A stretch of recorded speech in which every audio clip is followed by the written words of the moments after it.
um convidado na casa que já esteve aqui ontem.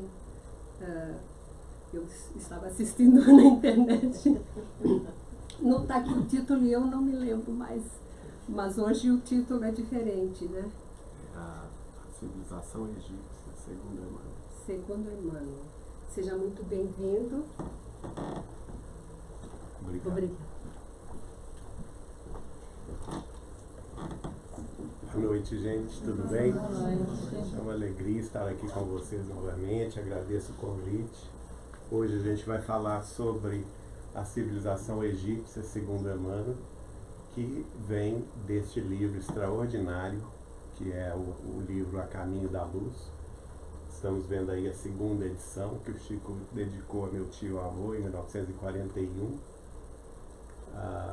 Bem antiga essa edição. E aqui as capas de alguns deste mesmo livro em épocas distintas, que foram publicados pela Federação Espírita Brasileira, a mais recente, esta daqui. A gente vai fazer duas partes desse estudo. Primeiro, uma introdução, só para a gente lembrar o que nós estamos falando, né? Lá no capítulo 2, por exemplo, capítulo 1 desse livro, ele vai falar sobre a formação da Terra, toda aquela arquitetura celeste, capitaneada por nosso Senhor Jesus Cristo, na formação do próprio globo terrestre, há 4 bilhões e meio de anos atrás. A evolução dos seres vivos, cerca de 3 bilhões e meio de anos atrás. E aí ele vai entrar, a partir do capítulo 3 desse livro, nesse item que é o terceiro aqui, os exilados de Capela, a partir de 10.000 antes de Cristo. Na verdade, entre 12 e 7.000 anos antes de Cristo. Chico Xavier vai me explicar pessoalmente que foram várias levas de degredados, né? Nós vamos saber aqui, através de Emmanuel nesse livro, que são 4 grandes grupos étnicos que vieram expulsos de um planeta que naquela ocasião estava vivendo o que nós estamos vivendo hoje na Terra, que é a transição planetária. Eles também estavam saindo da condição de mundo de expiações e de provas e entrando na condição de mundo em regeneração. E a grande maioria não pôde seguir para a regeneração de Capela, porque não havia erigido em si mesmo o gosto pela verdade, pela justiça, pelo amor, pela fraternidade. Se infelizmente entraram num conflito encarniçado que, segundo Chico Xavier me disse pessoalmente, acabou com uma grande guerra nuclear em Capela. Essa a razão do degredo desse grupo imenso de espíritos que vieram encarnar na Terra. Naquela época a Terra não era um mundo de expiação de provas, era um mundo primitivo ainda, não é? Não existia nem agricultura, não existia quase nada. A humanidade mal tinha saído das suas primeiras organizações sociais nas cavernas. E aqui nós vamos situar então o período de chegada dos exilados de Capela entre o período pré-histórico do Mesolítico e o período pré-histórico do Neolítico, entre 12.000 anos atrás e 7.000 anos atrás, entre 10.000 antes de Cristo e 5.000 antes de Cristo.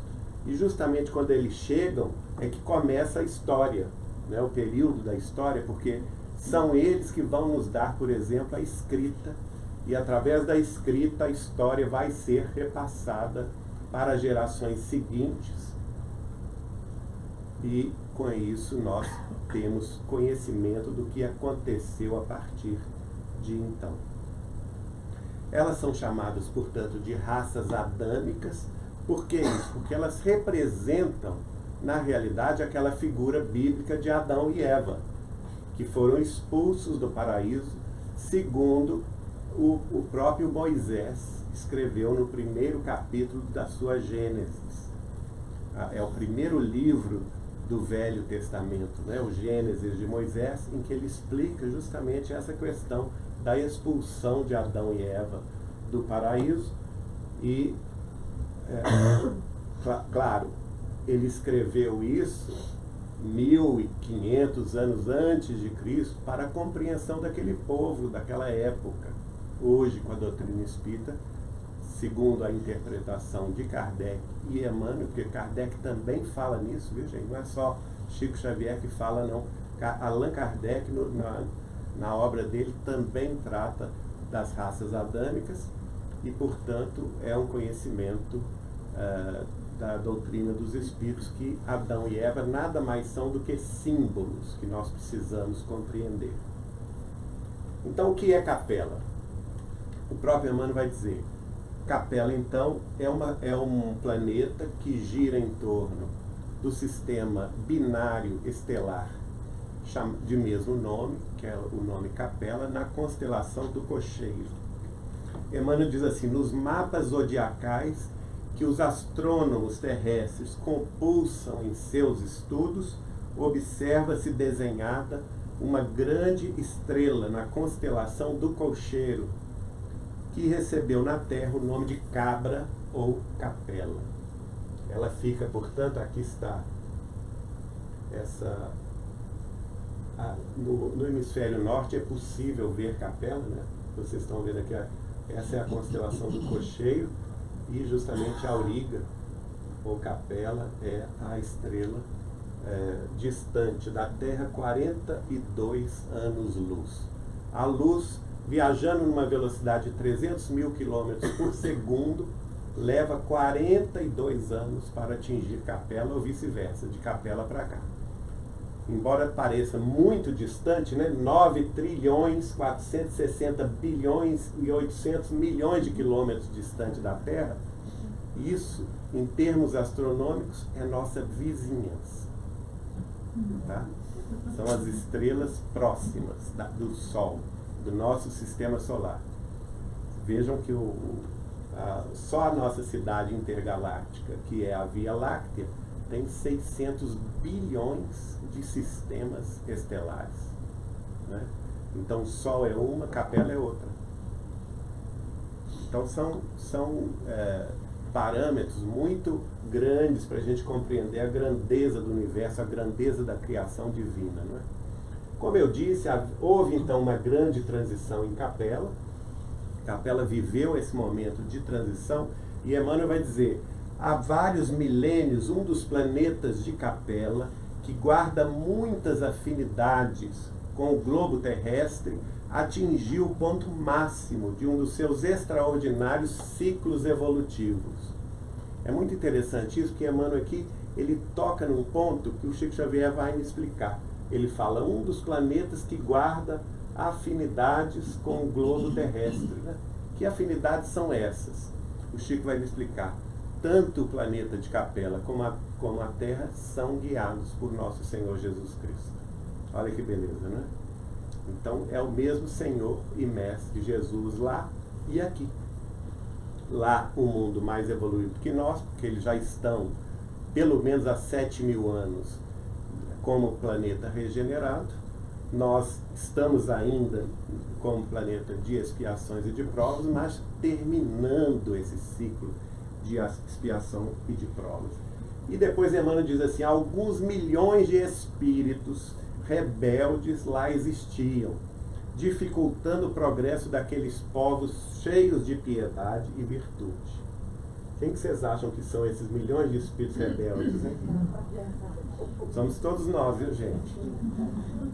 Que o Chico falava comigo o seguinte, basta a gente saber, eu perguntei a ele, como que a gente sabe se a pessoa é degradada de um mundo mais avançado, né, de um mundo regenerado, aqui na Terra? Ele falou assim, é simples, Geraldinho, basta perguntar à pessoa se ela acredita em reencarnação. Se ela acreditar em reencarnação, é degradada. Quer dizer, nós já tomamos bomba, gente. Quiçá não uma vez só, às vezes mais de uma vez, né? Então, vamos ter cuidado. E aí, durante a explicação de Emmanuel nesse livro, ele vai falar que durante a história do universo, planetas passam por períodos evolutivos, sendo que seus habitantes que não acompanham essa evolução são transferidos a outros planetas mais em sintonia com a evolução deles, né? Que por vezes esse degredo ele é feito em massa. É o que Allan Kardec vai estudar muito no último capítulo do livro A Gênese, os Milagres e as Predições segundo o Espiritismo, o último livro que Kardec publicou em 1869. Então, esse degredo em massa são chamados também de imigrações espirituais. E ele fala assim: há muitos milênios, um planeta do sistema solar de Capela, estrela da constelação do Cocheiro, passou por um período de evolução, sendo que milhões de espíritos foram encaminhados ao nosso planeta para contribuir com o crescimento tecnológico e expiarem os seus males, aprendendo a humildade e o amor simbolizados esse grupo de espíritos na figura de Adão e Eva. A mesma coisa Kardec vai falar no livro A Gênese, né? De acordo com os ensinos dos espíritos, foi dessas grandes imigrações coletivas, né? Uma dessas colônias de espíritos vindas de outra esfera, que deu origem à raça simbolizada na pessoa de Adão, e por essa mesma razão chamada de raças adâmicas. Então nós já entendemos o que nós estamos conversando aqui, né? Nós estamos falando de grupos, 4 grandes grupos de exilados de Capela. E Jesus, como ele era o governador de Capela e é o governador da terra, foi ele quem recebeu, né? Ele que expulsou do lado de lá e ele que recebeu do lado de cá, dizendo a esse grupo que eles iam ter a chance de se redimirem, de se renovarem no carreiro incessante dos séculos e das reencarnações. Esses espíritos, então, muitos deles revoltados, outros menos revoltados, né, menos complicados, vieram aqui com aquela grande sensação do paraíso perdido, aquela grande saudade, porque vocês imaginam, vamos supor que nós sejamos degredados daqui da Terra. Ora, nós temos aqui amores, não é? Afinidades, nós temos sintonias em matéria de profissão, em matéria de vivência, e tudo isso é quebrado, porque nós falhamos na nossa missão. Então, Cristo faz as promessas de que Ele próprio, Jesus, um dia no futuro viria na face da terra relembrar aqueles degredados qual que seria o caminho que eles precisavam seguir. E de fato, todos nós sabemos que o Cristo veio, não é? É a boa nova de Jesus, do Evangelho, consubstanciada na sua própria vida na Palestina 2000 anos atrás. Então, alguns deles, em razão dos elevados patrimônios que eles adquiriram aqui na terra, acabaram retornando à capela. Outros estão aí pelejando, como diz o mineiro, né? Pelejando na vida terrestre, tentando vencer as próprias inibições. Então nós estamos aqui diante de descendentes de Adão, né? São esses 4 grandes grupos que guardam, de uma forma ou de outra, uma lembrança do pretérito distante, do paraíso perdido, que na capela nada mais é do que a figura do paraíso perdido, né? Eles guardam essa noção que foi registrada na Bíblia como o Éden perdido. O que acontece? Emmanuel vai dizer que esses 4 grupos vão ter afinidades sentimentais e linguísticas aqui na Terra, reproduzindo as afinidades sentimentais, culturais, afetivas e linguísticas que tinham lá em Capela. É por isso que eles se organizam aqui em grupos diferentes. E por esse modo, nós temos, na sequência dos degredos, né, ou das chegadas desses espíritos na Terra, a primeira grande leva, que são os arianos, a segunda grande leva, que são os hindus, a terceira, que são os egípcios, que nós vamos falar hoje, e a quarta e última grande leva, que são os hebreus. Todas essas 4 grandes etnias, os arianos, os hindus, os egípcios e os hebreus, são, na realidade, originários desse planeta de Capela. Aqui, os árias vão se misturar, dos 4 grupos, o único que se mistura com a população local são os arianos, e por isso mesmo eles geram a civilização ocidental quase toda, né? Ontem nós falamos aqui, na palestra em inglês, que toda a família indo-europeia, porque os árias também se misturam com os hindus, e geram a partir do sânscrito, que é a língua máter de todos nós, toda uma família de idiomas, de línguas faladas no mundo. Hoje em dia, 176 idiomas são derivados dessa família indo-europeia, idiomas vivos, sem contar os que já morreram, como por exemplo o latim, né? Mas hoje em dia nós temos 176 idiomas que são originários da família indo-europeia, que é a mistura dos arianos com os hindus. As outras famílias têm muito a ver com os egípcios. Por exemplo, os egípcios eles não vão se misturar muito, vão ficar mais ali onde hoje é o Egito e o Oriente Médio, e junto com os hebreus, né, os egípcios e os hebreus vão gerar aquelas línguas também próximas ali do Oriente Médio, como por exemplo o árabe, né? Então esses espíritos, vindos de um mundo em que o progresso já estava bem acentuado, segundo Emmanuel, guardavam no coração essa sensação do paraíso perdido e buscaram aqui na Terra, através de novas civilizações que eles erigiram aqui, nesses 4 grupos, eles buscaram a sua própria redenção. Segundo Emmanuel vai dizer, o único grupo que já tinha conhecimentos mais avançados de espiritualidade maior, de mediunidade, de reencarnação, de influência mental, né? E da influência dos espíritos na nossa vida de encarnados, eles já tinham esses conhecimentos mais avançados e por causa disso evoluíram mais depressa e voltaram para a Capela. A maioria, né? A maioria voltou para a Capela, é justamente os egípcios. Então nós estamos aqui diante dos 4 povos, né? Os arianos foram os primeiros, os indianos depois, os hindus os segundos, os egípcios os terceiros e os hebreus a última leva de degredados.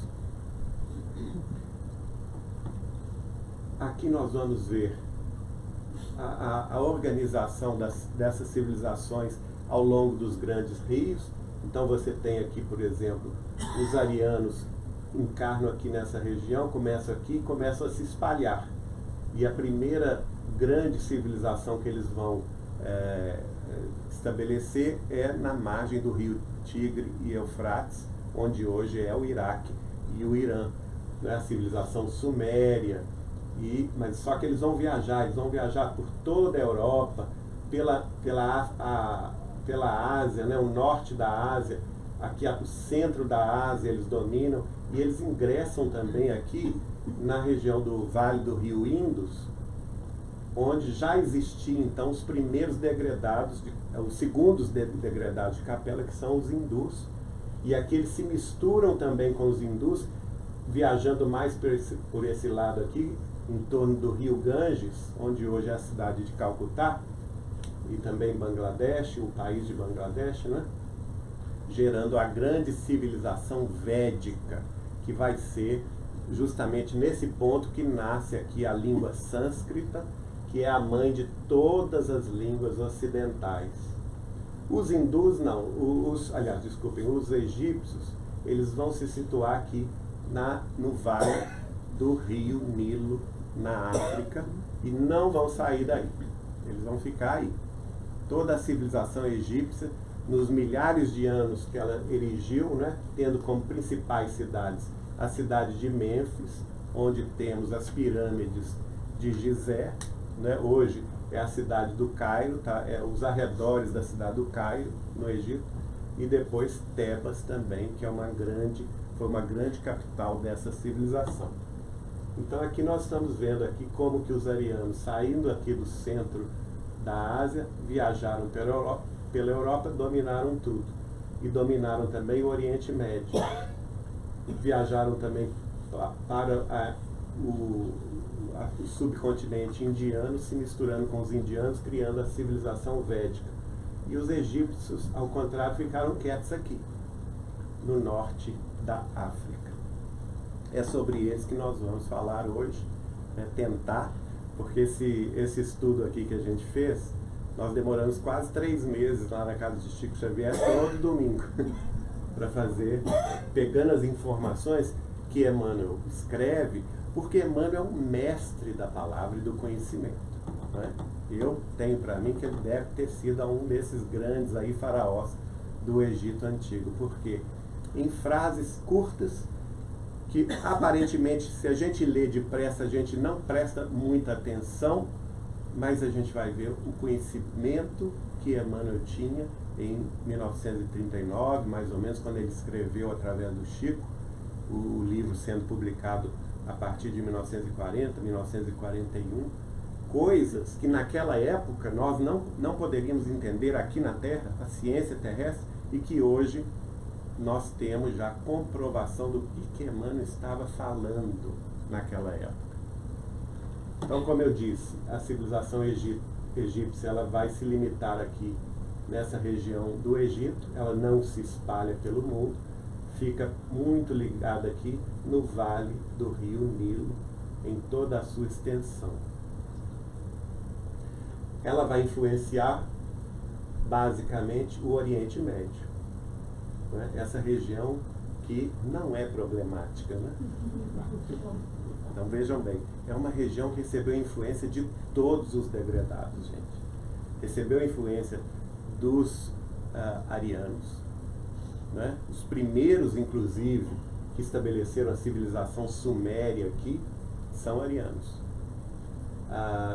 Ao longo do tempo, ela vai receber influência também dos hindus e vai receber influência dos egípcios e dos hebreus, por isso que é uma confusão, é uma panela fervente no Oriente Médio.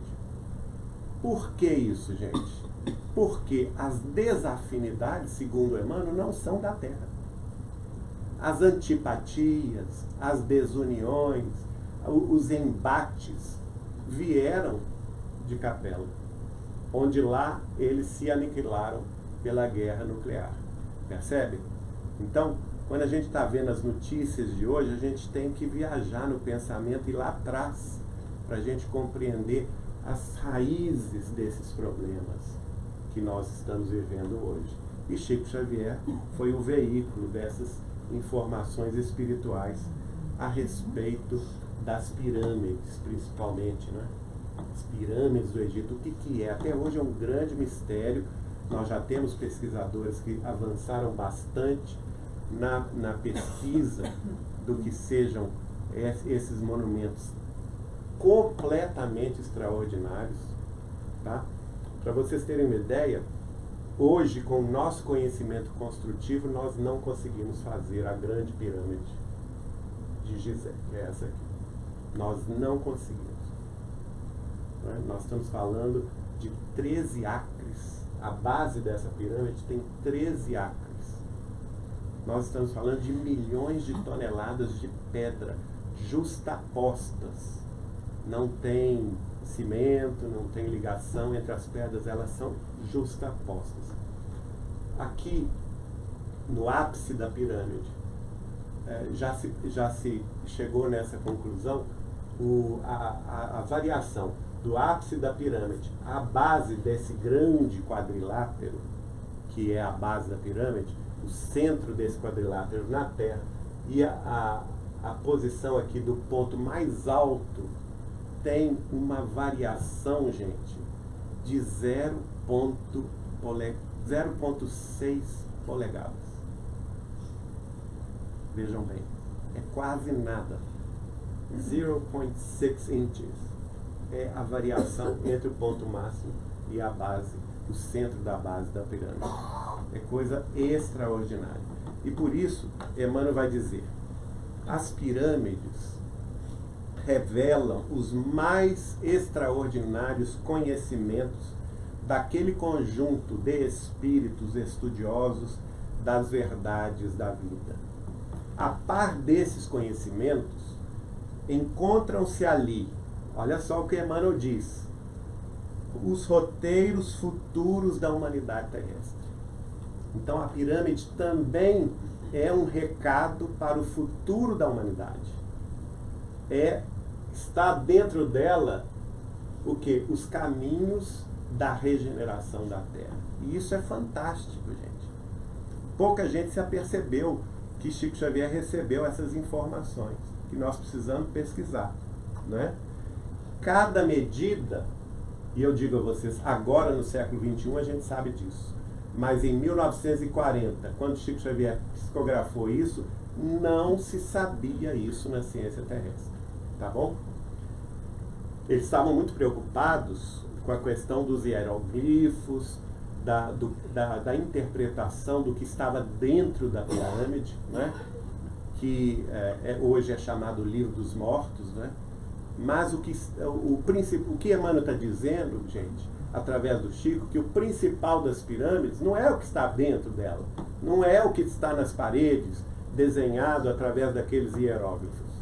O principal das pirâmides são as medidas. Olha só, ele fala, cada medida tem a sua expressão simbólica relativamente ao sistema cosmogônico do planeta e a sua posição no sistema solar. Isso é fantástico. Por quê? Porque hoje nós sabemos que é exatamente assim. Por exemplo, a pirâmide, essa grande pirâmide de Gizé, lá próximo de Mênfis, né? Ela fazia parte da cidade de Mênfis. Ela foi construída na escala 1 para 43.200.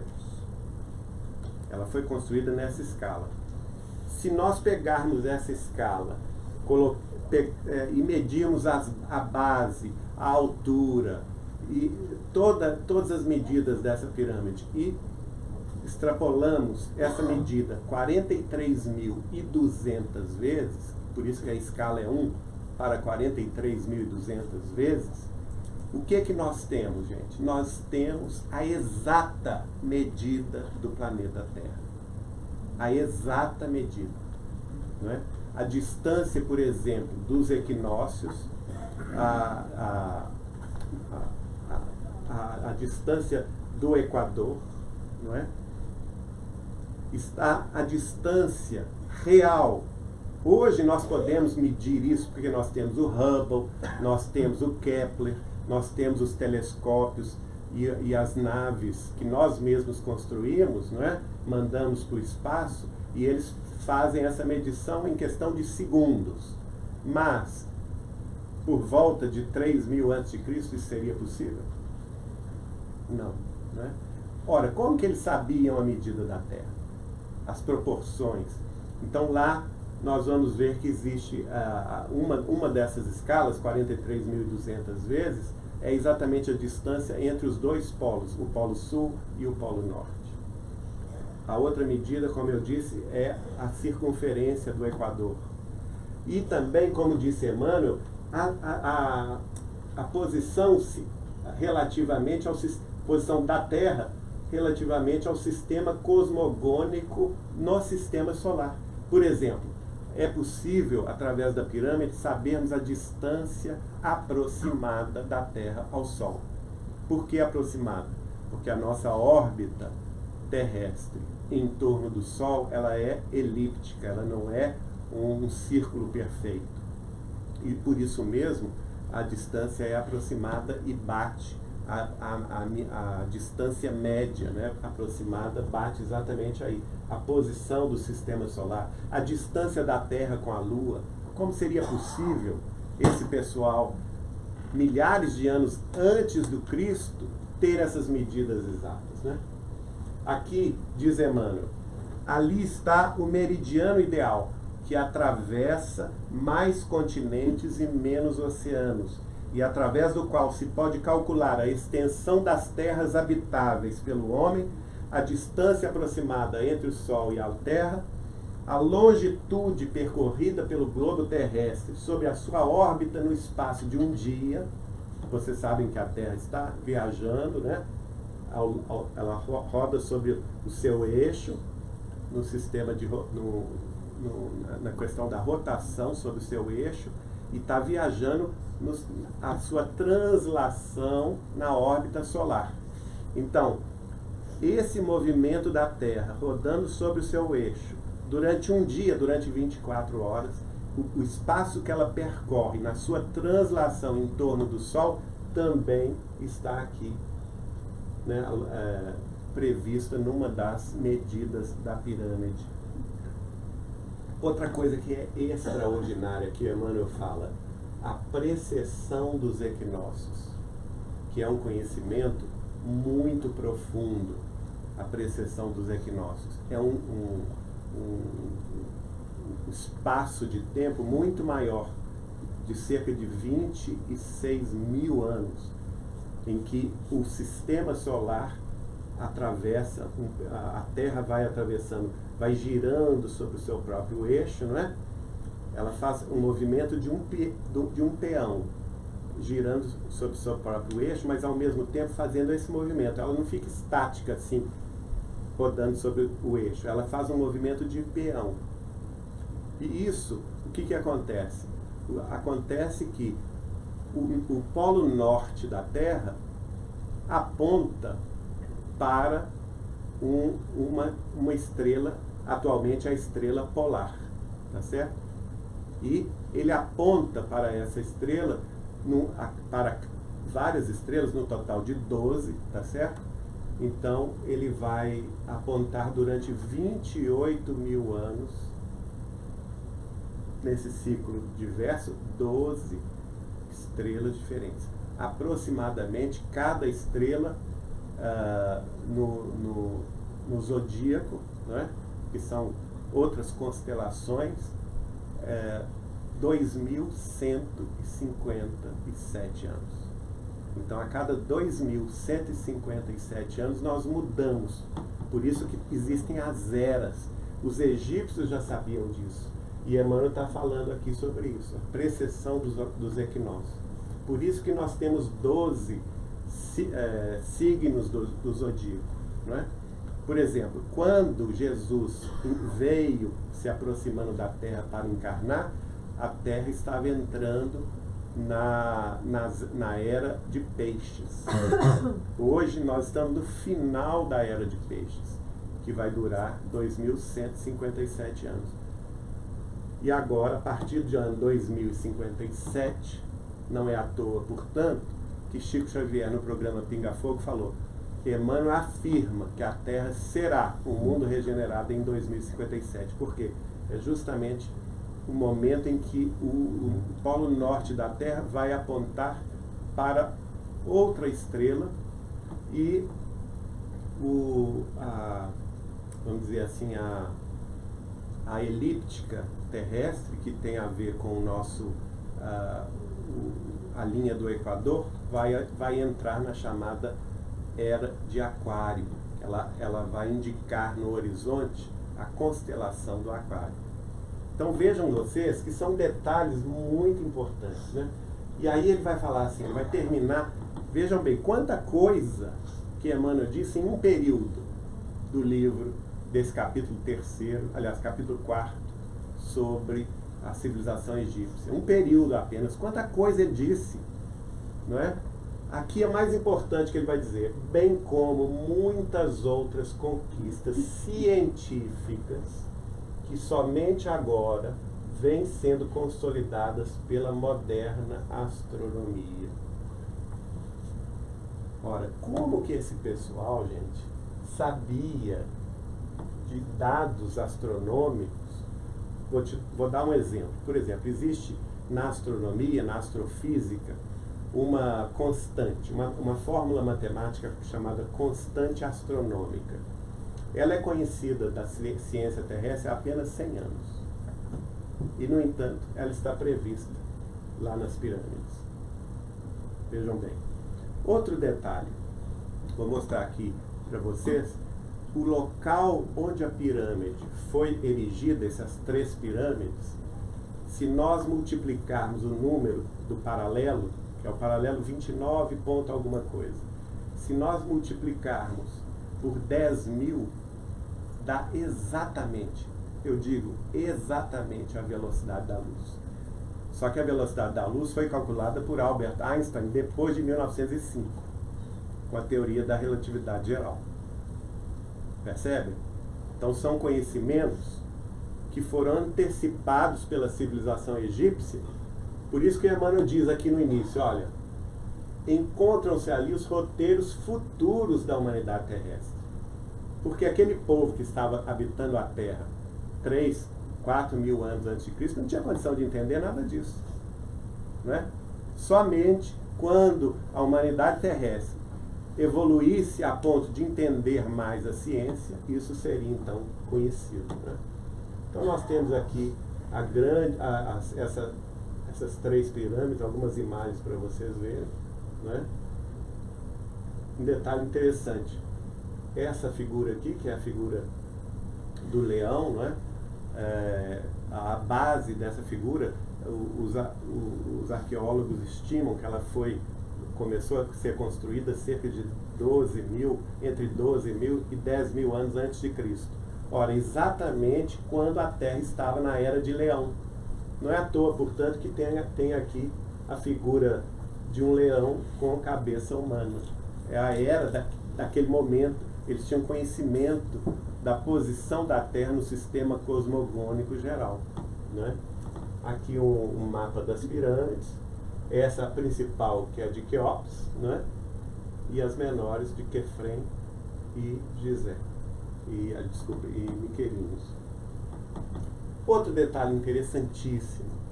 Hoje a ciência já comprovou isso. Aqui, de propósito, tem uma representação artística, né? Aqui os 3 topos das 3 pirâmides, elas indicam o quê? Indicam uma perfeita sintonia com o cinturão de Órion, que é uma constelação que é visível, principalmente, não somente no Egito, mas principalmente no Brasil. Quem são essas 3 estrelas? Todos nós brasileiros, as 3 Marias. O cinturão de Órion é exatamente as 3 Marias, tá vendo? E um detalhe, aqui estão as 3 pirâmides, né? Elas refletem como se fosse o espelho do cinturão de Órion, que são as 3 Marias. E um detalhe muito bacana também, que mostra que eles não construíram essas pirâmides aqui ao acaso. Aqui está o rio Nilo, tá certo? O que o rio Nilo espelha? No céu, a Via Láctea. Exatamente um dos braços da Via Láctea que é visível, perfeitamente visível aqui da Terra. Ele espelha exatamente o rio Nilo. Né? Essa aqui dá mais para a gente ver, né? A constelação de Órion. Aqui o Orion Belt, que é o cinturão de Órion, que no Brasil chama-se as 3 Marias. E a representação milimétrica, o topo das pirâmides se encaixa exatamente no cinturão de Órion. Detalhe, isso não é coincidência, porque isso acontece nas pirâmides lá do Camboja, esqueci agora o nome, acontece nas pirâmides maias e nas pirâmides astecas, na Cidade do México, por exemplo, ocorre a mesma vamos dizer assim, o mesmo alinhamento, mostrando que esses espíritos, gente, eram espíritos bastante elevados, né?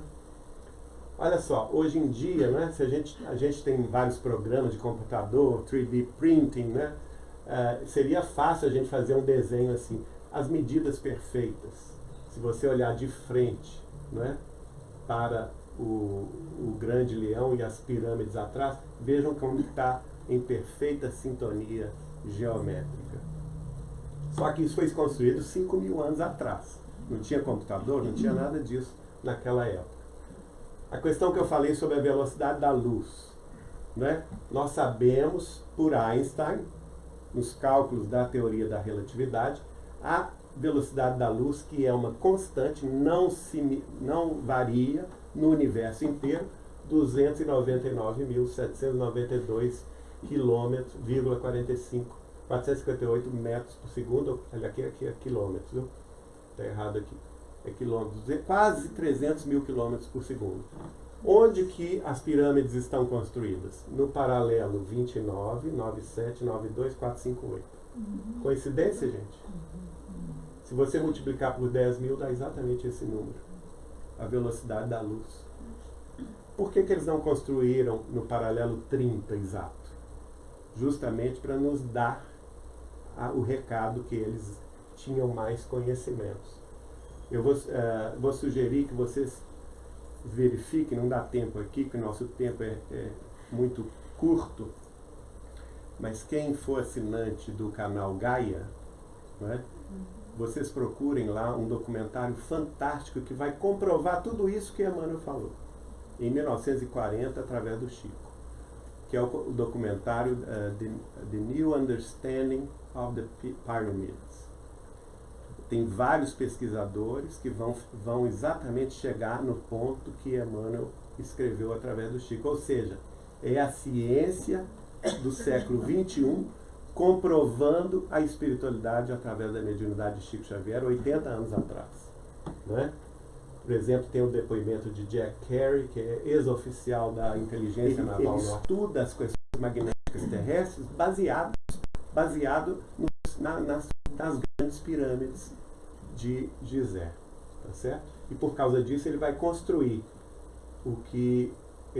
a torre de Tesla aqui num dos estados americanos, exatamente onde ele procura construir na mesma parte da Terra ligada, só que se a gente seguir aqui esse paralelo aqui, não é? Vai dar nos Estados Unidos, no mesmo lugar que ele tentou construir. Uma coisa interessante, aqui é o paralelo 29 e pouco, que arredondando é o paralelo 30, né, onde está a pirâmide, é exatamente 1/3 da distância do Polo Norte ao Equador. Eles construíram aqui exatamente no ponto em que é 1/3 da distância entre a metade da Terra e o Polo Norte. Com um detalhe, né? Esse paralelo aqui, 30, é exatamente o ponto, como Emmanuel já tinha afirmado através do Chico Xavier, que atravessa o maior número de terra, maior distância de terra habitável e consequentemente, a menor distância de oceanos na Terra. Esse paralelo, 30, aproximadamente 30, onde foi construído a pirâmide de Gizé, a torre de Tesla, né? Que é o primeiro a pensar em wireless, foi Tesla, todo baseado nas pirâmides de Gizé. O conhecimento magnético, aqui nós estamos vendo um experimento de Tesla, aqui está ele, infelizmente ele foi perseguido aqui nos Estados Unidos, né? E depois da sua morte, aos 85 anos, todas as pesquisas dele foram destruídas. Agora eu vou pedir para passar, então, segundo a conclusão, vamos ver se a gente consegue, né?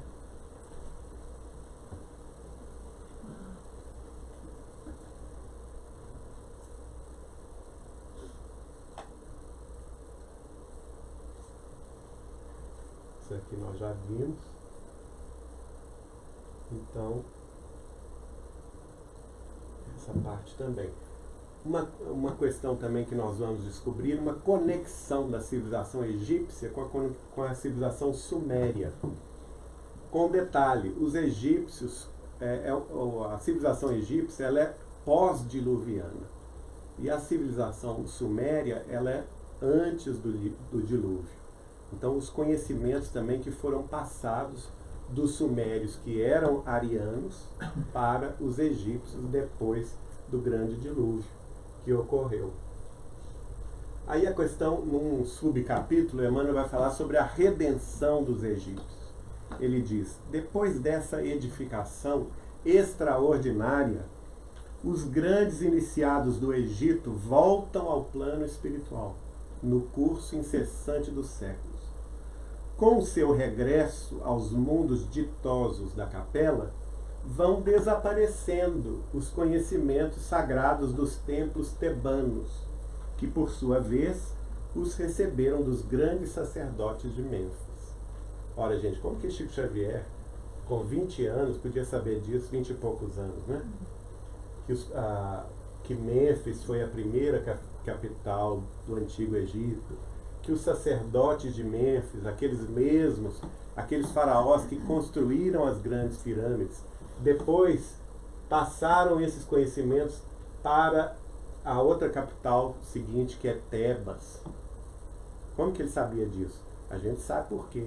Porque Emmanuel foi um dos sacerdotes do grande templo de Amon-Ra em Tebas, com o nome de Simas, 9 séculos antes de Cristo. Não é? Aqui estão as pirâmides, as 3 que nós vimos, não é? A capital antiga, que é Mênfis, que hoje é ruína, fica bem próxima aqui da foz do rio Nilo, e hoje é arredores da cidade do Cairo.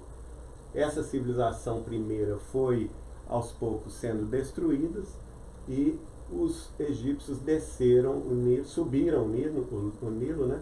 E estabeleceram em Luxor, Karnak e Edfu a grande civilização de Tebas, né? Onde tem esses grandes templos. Por exemplo, aqui o templo de Tebas, o templo de Luxor, onde provavelmente o nosso Emmanuel, que chamava-se Simas, foi o grão sacerdote do templo de Amon-Ra. Aqui Mênfis outra vez, né? As pirâmides de Mênfis, nós já vimos isso. E aí Emmanuel fala assim: redenção. Aos mistérios de Ísis e Osíris sucedem-se os de Eleusis, naturalmente transformados nas iniciações da Grécia Antiga. Gente, isso é extraordinário. É um conhecimento extraordinário. Uma frase de Emmanuel, né? O que ele está falando aqui? Ele está misturando o Egito com a Grécia. Ora, mas uma coisa não tem nada a ver com a outra, tem? Tem. Aqui ele está dizendo que, antes dessa afirmação, o que ele disse? Os grandes sacerdotes que alcançaram a redenção voltaram à capela. E com essa volta, muitos daqueles conhecimentos foram se perdendo, mas nem tudo se perdeu.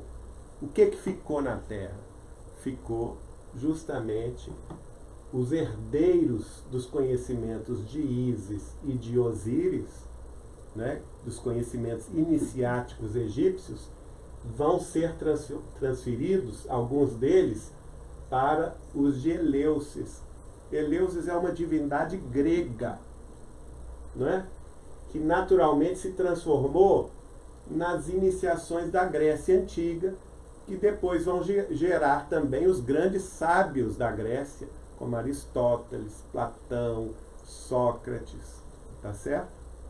Precursores do cristianismo, segundo consta na obra O Evangelho segundo o Espiritismo, de Allan Kardec.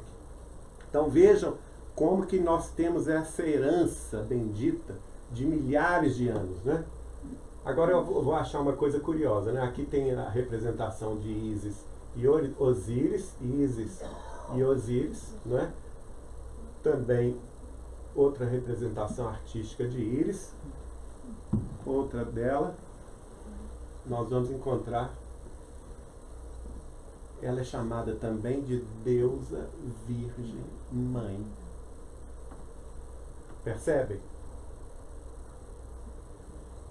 O que o catolicismo fez? Maria Santíssima, a mãe virgem do Cristo. Vejam como que a coisa é anterior, não é? A gente vai recebendo essas heranças. Deusa Virgem Mãe. Osíris, que é o quê? O Deus dos mortos. Por quê? Ele é o guardião da lei de causa e efeito, ação e reação, da lei dos resgates dos coletivos ou também pessoais na esfera das reencarnações. Não é? É também conhecido como guardião do mundo espiritual. Não é? Também conhecido como Deus do julgamento, que tem a ver com a lei de causa e efeito, ação e reação. Jesus vai dizer, a cada um será dado segundo as próprias obras. Agora aqui, nós vamos descobrir um mapa da Grécia Antiga. Olha aqui o nome dessa cidade.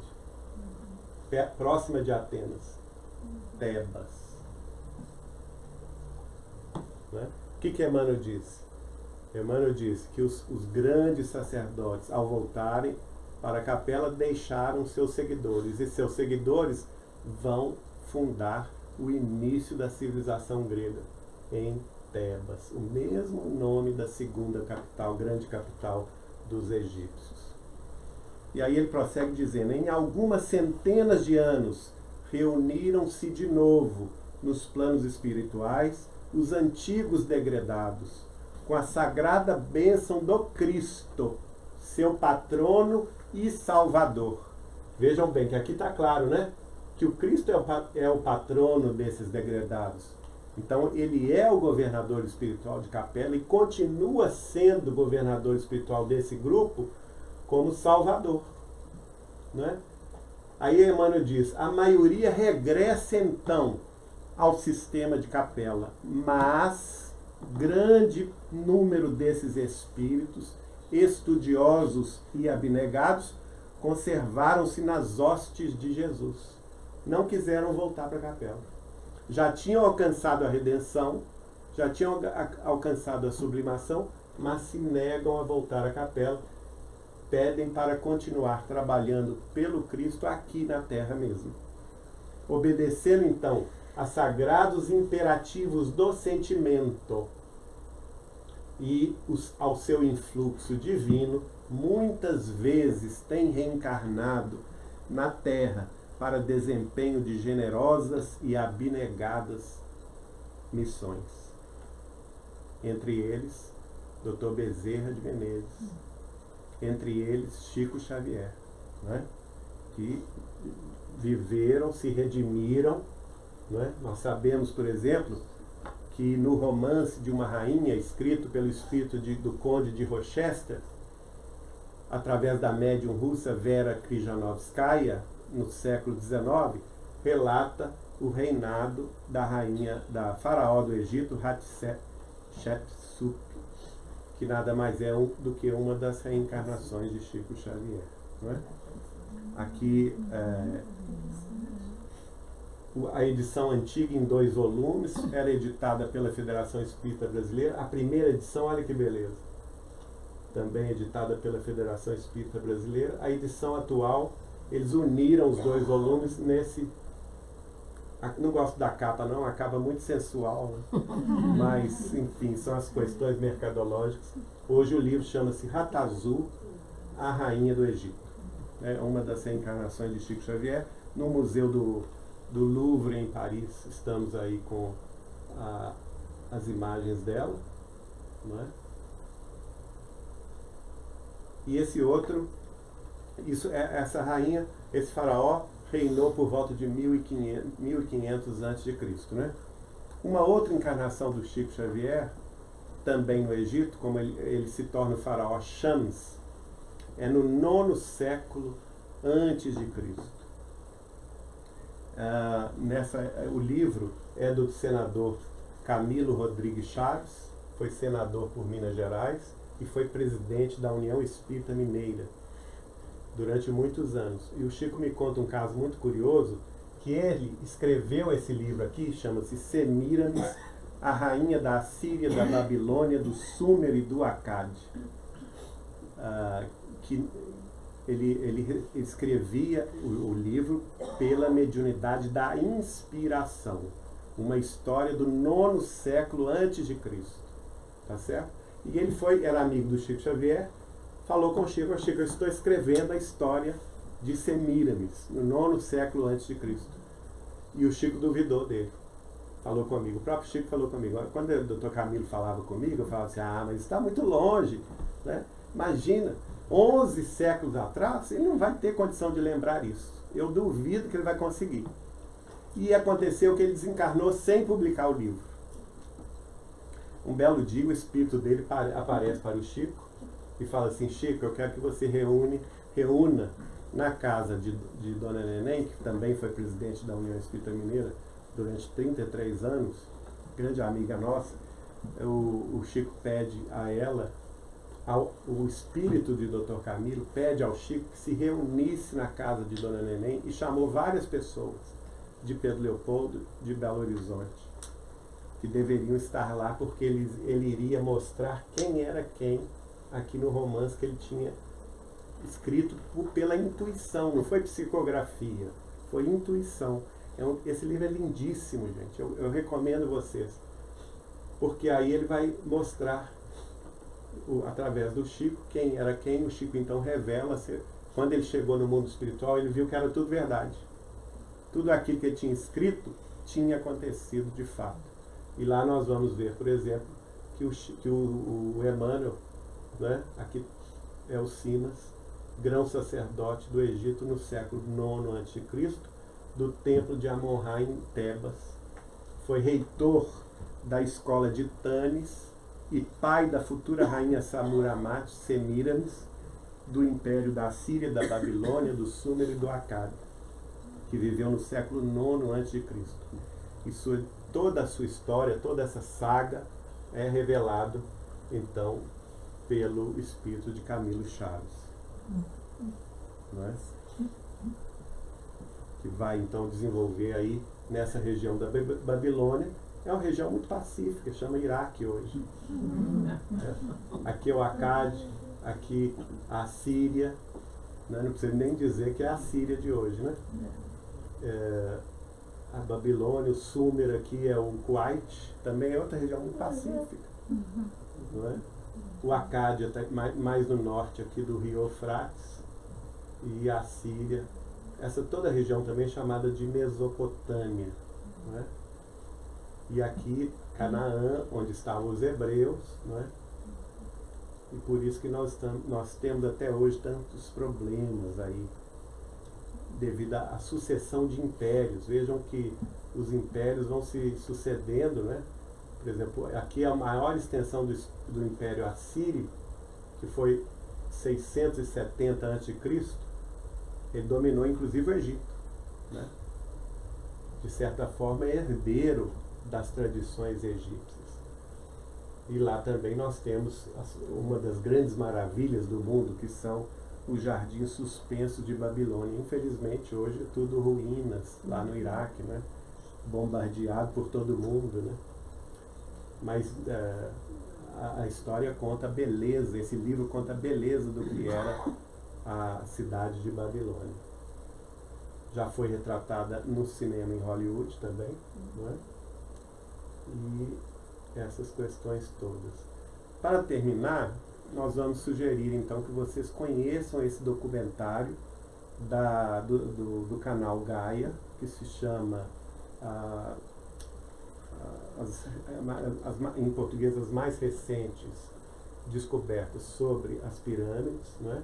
Tem o depoimento de Andrew Collins, que é autor do livro Das Cinzas do Anjo, o depoimento de Graham Hancock, que é autor do livro As Digitais dos Deuses. Inclusive Graham Hancock que vai mostrar para nós como que as medidas das pirâmides retratam fielmente as medidas da Terra, do tamanho da Terra, da distância da Terra ao Sol, da posição do sistema solar nesse seu caminhar de 26 em 26 mil anos, nos períodos das precessões dos equinócios, onde a Terra repentinamente muda a direção do seu polo norte para uma estrela diferente a cada 2.157 anos, não é? E justamente aí a gente vai ver que a cada 2.157 anos a Terra muda também, a Terra muda também a sua posição evolutiva. Quer dizer, nós estamos no final da Era de Peixes, que começou 100 anos antes de Cristo e vai terminar em 2057, ou seja, 2.157 anos. Não é à toa, portanto, que os primeiros cristãos, quando eles eram perseguidos, lá na Palestina, lá em Roma, eles se identificavam como o quê? Como peixes. Eles faziam símbolo do peixe na areia, nas pedras, para se reconhecerem sem falar. Não é? Porque a era de peixe, a era cristã é a era de peixe. E a era da regeneração humana é a era de Aquário, que nós vamos entrar dentro de alguns anos. Esse é Andrew Collins, ele é autor do livro From the Ashes of Angels. O depoimento dele é muito interessante, a gente não tem tempo para passar. E esse é o Graham Hancock, que é o autor do livro As Digitais dos Deuses, né? Também muito interessante. Ele também escreveu o livro A Precessão do Eixo Terrestre, baseado em quê? Nas pirâmides do Egito. Quem falou isso primeiro? Ele publicou esse livro em 2011, tá certo? Só que Chico Xavier falou isso em 1940, né? Emmanuel escreveu através do Chico em 1940, A Precessão do Eixo Terrestre. Muito interessante esse vídeo, tá? Eu recomendo. Aqui é um vídeo rápido para vocês verem o que é a precessão dos equinócios, que Emmanuel faz menção, não é?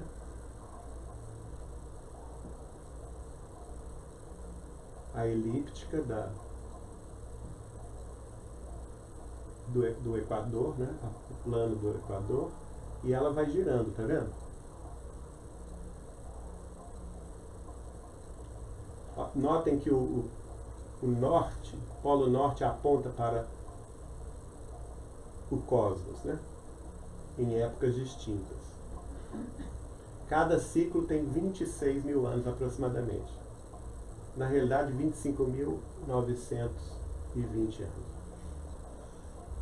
Ó, e aqui as eras. Era de peixes. De aquários, que é a atual. Só que aqui eles usam números aproximados, tá?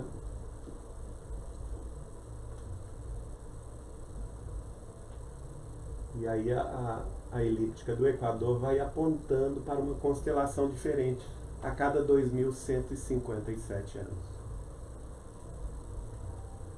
O John Hancock, ele é bem preciso nesse número, 2.157 anos.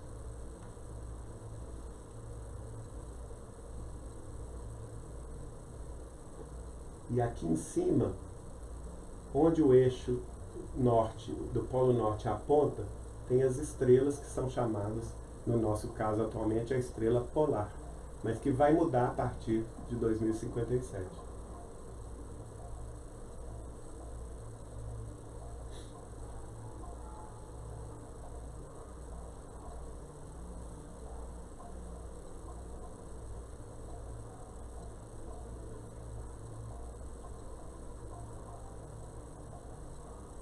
Aí o polo norte, tá vendo? Ele aponta aqui para uma estrela, durante 2.157 anos vai viajando até chegar em outra. E aí vai mudando a era.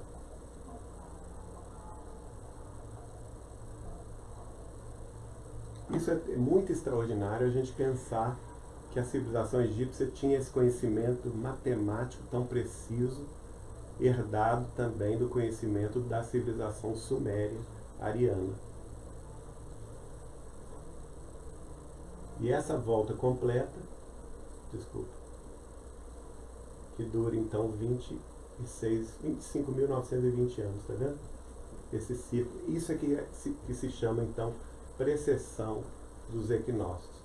Eu também sugiro o livro do duplo, que é Graham Hancock e Robert Bauval, que é o mistério de Órion, que vai mostrar a sintonia do topo das pirâmides, né? E porque também Tesla se interessou por isso, né? É isso, gente. Muito obrigado.